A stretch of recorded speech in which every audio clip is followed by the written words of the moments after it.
بسم اللہ الرحمن الرحیم۔ کبیر بادشاہ کا عزیز ترین حجام تھا۔ یہ روزانہ بادشاہ کے پاس حاضر ہوتا تھا اور 2-3 گھنٹے اس کے ساتھ رہتا تھا۔ اس دوران بادشاہ سلطنت کے امور بھی سر انجام دیتا رہتا اور حجامت اور شیو بھی کرواتا رہتا تھا۔ ایک دن کبیر نائی نے بادشاہ سے عرض کیا، حضور، میں وزیر کے مقابلے میں آپ کے زیادہ قریب ہوں، میں آپ کا وفادار بھی ہوں، آپ اس کی جگہ مجھے وزیر کیوں نہیں بنا دیتے؟ بادشاہ مسکرایا، اسے کہا، میں تمہیں وزیر بنانے کے لیے تیار ہوں، لیکن تمہیں اسے پہلے امتحان دینا ہوگا۔ کبیر نائی نے سینے پر ہاتھ باندھ کر کہا، بادشاہ سلامت، آپ حکم کیجئے۔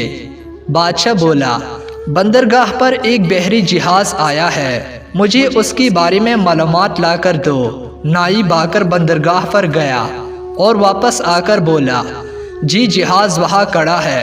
بادشاہ نے پوچھا، یہ جہاز کب آیا؟ نائی دوبارہ سمندر کی طرف بھاگا، واپس آیا اور بتایا، 2 دن پہلے آیا۔ بادشاہ نے کہا، یہ بتا یہ جہاز کہاں سے آیا؟ نائی تیسری بار سمندر کی طرف بھاگا، واپس آیا تو بادشاہ نے پوچھا، جہاز پر کیا لادا ہے؟ نائی چوتھی بار سمندر کی طرف بھاگا۔ قصہ مختصر، نائی شام تک سمندر اور محل کے چکر لگا کر تک گیا۔ اس کے بعد بادشاہ نے وزیر کو بلوایا اور اسے پوچھا، کیا سمندر پر کوئی جہاز کڑا ہے؟ وزیر نے ہاتھ باندھ کر عرض کیا، بادشاہ سلامت، 2 دن پہلے ایک تجارتی جہاز مصر سے ہماری بندرگاہ پر آیا تھا، اس میں جانور کی خوراک اور کپڑا لادا ہے، اس کے کپتان کا نام شہرام ہے، یہ 6 ماہ میں یہاں پہنچا ہے، یہ 4 دن مزید یہاں ٹھہرے گا، یہاں سے ایران جائے گا اور وہاں 1 ماہ روکے گا، اور اس میں 209 لوگ سوار ہیں۔ میرا مشورہ ہے ہمیں بحری جہازوں پر ٹیکس بڑھا دینا چاہیے۔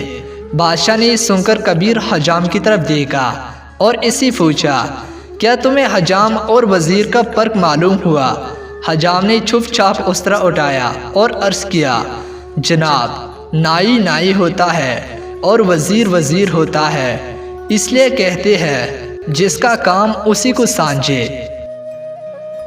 ایک بزرگ فرمانے لگے کہ ایسی عورت سے شادی کرو کہ جس عورت کے چہرے پر غصے کی حالت میں بال نہ آتے ہوں اور ہر حال میں صابر اور شاکر ہو، وہ آپ کو دولت سے مالا مال کر دے گی۔